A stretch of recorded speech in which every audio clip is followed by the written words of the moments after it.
কারো চুল দেখেই প্রেমে পড়ো না, ক্যান্সারের সেই চুলগুলি ঝরে যেতে পারে। কারো চোখ দেখেই প্রেমে পড়ো না, অচিরেই সেই চোখ দুটি অন্ধ হয়ে যেতে পারে।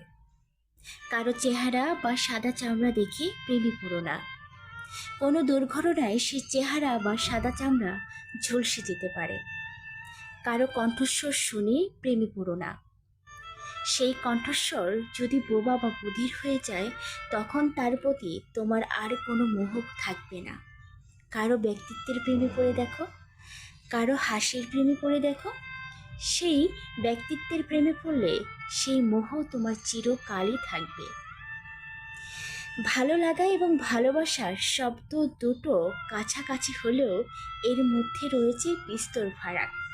তুমি যদি তার ব্যক্তিত্বের প্রেমে পড়ো, সেটা হবে তোমার ভালোবাসা, আর তুমি তার চেহারা রূপ এগুলোর প্রেমে পড়েছ, সেগুলো হচ্ছে তোমার ভালো লাগা।